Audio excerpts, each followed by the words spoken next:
Hello guys, कैसे हो आप सभी? आई होप सभी अच्छे होंगे। आपकी तैयारी एकदम परफेक्ट करके चल रही हो गाइस। तो गाइस देखो, अब आपका आरबीआई असिस्टेंट का एग्जाम है गाइस। सारे एग्जाम हो चुके हैं, जितना आपने करना था आप कर चुके हो। आपने खुद देखा होगा एसबीआई में जो लेवल आया है, क्या उसमें आपने गलतियां करी, किस वजह से आपके नंबर ऑफ अटेम्प्ट्स क्या हो गए, लो हो गए। तो आपको पता है कि जो आरबीआई असिस्टेंट का एग्जाम है, एक आपको 18 तारीख को एग्जाम है, एक आपका 19 तारीख को एग्जाम है। ये दो डेट अभी तक मेरे सामने आई है।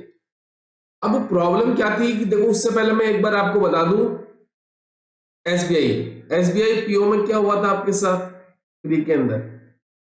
आपने क्या करा, जो अटेम्प्ट्स हैं आपके, वो एक तो लो हो गई, और एक आपने क्या करा, एक्यूरेसी खराब कर लिया आपने।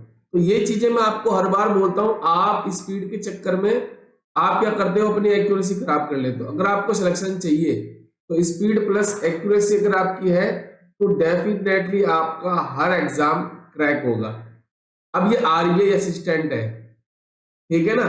तो उससे पहले मैं आपको एक बार कट ऑफ दिखाता हूँ जोन वाइज। देखो, ये आपकी कट ऑफ है जो लास्ट ईयर आपका 2022 में एग्जाम हुआ था ना। अहमदाबाद जोन की देखो, 82, 74, 82, 82, 87 जनरल की है। भोपाल जोन की बात करूं तो 89 है। भुवनेश्वर जोन की बात करूं तो 90 है। फिर आपका देखो, पटना की बात करूं तो यहाँ पे भी 89 है।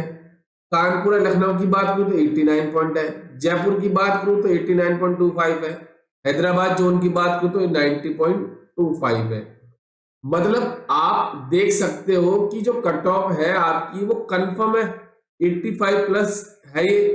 अब ये वो तब है जब इसमें अप्रोक्स लास्ट ईयर क्या थी आपकी, कितनी वैकेंसी थी, 1000 वैकेंसी है। और इस बार जो आपकी वैकेंसी है कितनी है, इस बार जो आपकी वैकेंसी है वो कितनी है, मात्र 450। तो ये तो कंफर्म है कि इस बार कट ऑफ क्या होगी, 90 प्लस तो होने वाली है हर जोन में। अब कुछ बच्चों का मैसेज आ रहा है कि सर हमारे तो जो स्कोर है वो 70, 80, 85 के आसपास है। तो इसमें क्या प्रॉब्लम है? अगर आपके 70, 85, 80 आ रहे हैं तो आपको घबराना नहीं है। आपको पता है कि जो आपकी जो स्पीड टेस्ट, मतलब आप जो मॉक लगाते हो, अब ये तो है नहीं कि हर कंपनी आपकी इजी लेवल की बनाएगी, ठीक है। कोई आपका मॉडरेट लेवल का पेपर बनाता है, कोई आपका हाई लेवल का भी बनाता है। ये क्यों बनाता है आपका, वो देखना चाहता है आपका स्कोर क्या क्या आता है, इजी में क्या आता है, मॉडरेट में क्या आता है, हाई लेवल में आता है।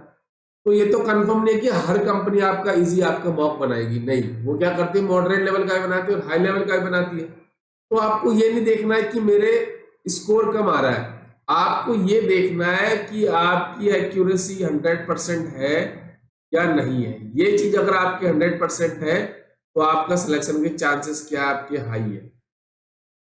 अब आपको देखा होगा, मैंने आपको आईबीपीएस के जितने भी एग्जाम हुए, चाहे ग्रामीण बैंक ले लो, पीओ ले लो, चाहे क्लर्क ले लो, चाहे आपका आईबीपीएस क्लर्क ले लो, चाहे पीओ ले लो, और चाहे आपका एसबीआई पीओ ले लो, इसमें क्या बोला था, एक ही चीज बोली थी, आपकी स्पीड के साथ साथ एक्यूरेसी। अब इसमें क्या हुआ, थोड़ा सा पेपर हाई आ गया तो अटेम्प्ट क्या हो गए, 55 से लेके 60 के बीच में हो गए। मतलब जिन बच्चों के 55 भी सही थे ना, उनका सिलेक्शन हो गया। इसमें भी वही चीज हुई। आईबीपीएस पीओ में मैंने आपको बोला था, अगर आपके 55 से लेके 60 के बीच में है तो आपका सिलेक्शन है। एक्यूरेसी, इसमें मैं आपको बोल रहा हूँ, अगर आपके 60 के आसपास है, अगर आपकी एक्यूरेसी अच्छी है तो डेफिनेटली आपका सिलेक्शन होगा ना। आप वो मत देखो कि क्या आप कर रहे हो, आप ये देखो कि आप जो कर रहे हो वो कितना सही हो रहा है, ठीक है। अब देखो, बात कर लेते हैं आपको लास्ट डेज में क्या करना है। देखो, सबसे पहला काम, अब 2 से 3 मॉक डेली बेसिस पे लगाना शुरू कर दो। पहला काम तो ये कर दो, ठीक है। जितना पढ़ना था पढ़ चुके हो, डेली बेसिस पे मॉक लगाओ। यही लास्ट इलाज है, क्योंकि आपको पता है इसका पेपर बिल्कुल इजी लेवल का आता है। अब सबसे पहले बात करूं मैं रीजनिंग, ठीक है। अब बच्चे क्या करते हैं, देखते ही सवाल को शुरू कर देते हैं, फिर वो क्या करते हैं, उनकी ट्रिक, अगर कोई प्रॉब्लम आ गई लास्ट लाइन में पजल्स में तो वहां पे फंस जाते हैं। पहला काम क्या करोगे, आपको मिसलिनियस टॉपिक से स्टार्ट करना है। अब वो कौन कौन से हो सकते हैं आपके, direction and distance, blood relation, coding decoding, है ना, अल्फानोमिक सीरीज, आपको क्या करना है, इनसे स्टार्ट करना है। इनको अटेम्प्ट करने के बाद आपको क्या करना है, पजल्स के ऊपर जाना है गाइस। सब कुछ करके देख लिया, एक बार मेरा आजमा लो ये तरीका, आराम से नंबर बढ़ जाएंगे। पजल्स करो। अब पजल्स में भी क्या होता है, आपको बॉक्स बेस्ड पजल आपको पहले नहीं करनी है, ना ही आपको फ्लैट वाली पहले करनी है। आपको क्या करना है, सर्कुलर सिटिंग अरेंजमेंट हो गया, रेक्टेंगुलर सिटिंग अरेंजमेंट हो गया, स्क्वायर बेस अगर इनमें से मिलता है उनको स्टार्ट करो, लीनियर रो वाले मिलते तो उनको स्टार्ट करो, मंथ वाले आते तो मंथ को स्टार्ट करो, अगर आपके डेज वाले आते तो उनको स्टार्ट करो। आराम से आप 30 स्कोर कर सकते हो, 30 प्लस। और यही करना पड़ेगा अगर हर सब्जेक्ट में, अगर आपको पता है 3 सब्जेक्ट, क्वांट भी है आपका, इंग्लिश भी है, अगर मैं कहूं अगर आप यहां से स्कोर कर लो कितना, 30 नंबर, और यहाँ अगर आपकी इंग्लिश एवरेज भी है तो यहाँ आप क्या करो, अगर आप यहाँ पे अगर मैं मान के चलो 24 नंबर भी आते हैं तो कितना हो गया आपका यहाँ पे, 54 हो गया। अब यहाँ पे क्वांट में आप आराम से 30 क्वेश्चन अटेम्प्ट कर सकते हो, 84 हो गए ना आप यहाँ पे, देखो। अब बच्चे कहेंगे सर हमारे क्वांट में तो स्पीड नहीं आती, तो वो भी हम बताते हैं। अब आप क्या करो, क्वांट पे आ जाओ। क्वांट के लिए क्या करोगे आप, क्वांट के लिए अभी भी टाइम बचा है।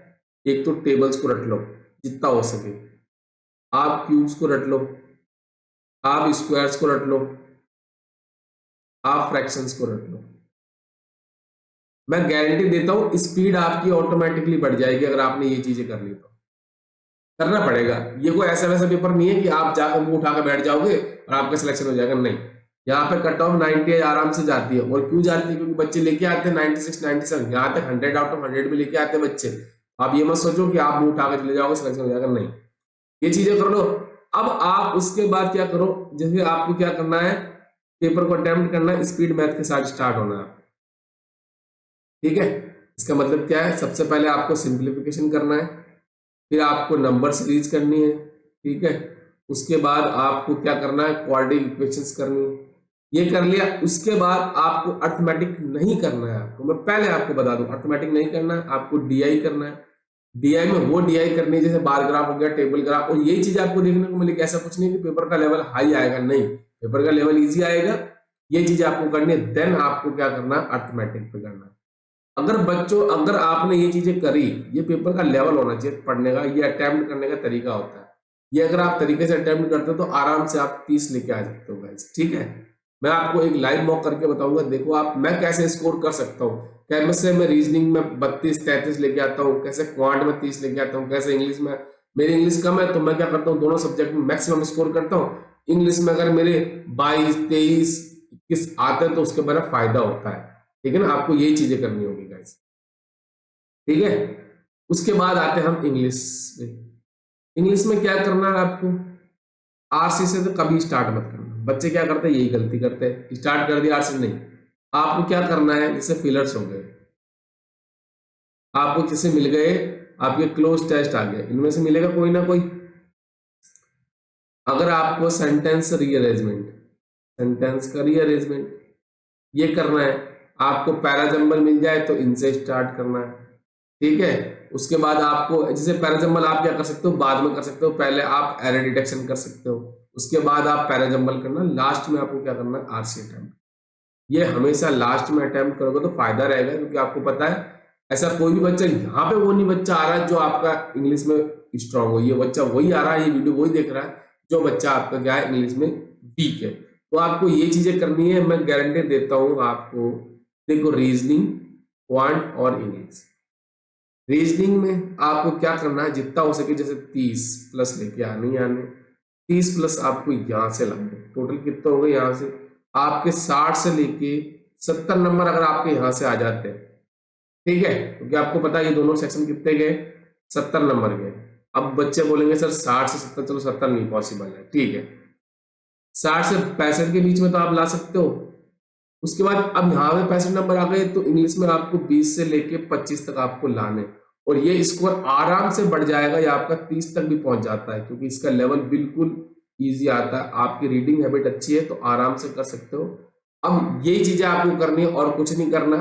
सारे के सारे मॉक लगा दो, जितने भी अगर आपके टेस्ट सीरीज है आपके पास 2 से 3 मॉक टेस्ट आप लगाओ, और हो सके तो इजी के लिए मैं आपको रेफर करूंगा, एक तो टेक्स्ट बुक और एक अड्डा 247, ये 2 मॉक टेस्ट आप परचेस कर लो। देखो अगर आपको सिलेक्शन चाहिए तो परचेस तो करना पड़ेगा, और टेक्स्ट बुक ले लो।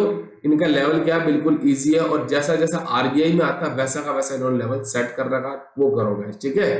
और कोई प्रॉब्लम हो तो हमारा टेलीग्राम ग्रुप है, उसको ज्वाइन कर लेना, पर्सनल मैसेज कर देना मुझे, इंस्टा पे कर सकते हो, टेलीग्राम पे कर सकते हो, वहां पे सारी आपकी हेल्प मिलेगी, ठीक है। तो चलिए मिलते हैं नेक्स्ट वीडियो में, thank you and best of luck.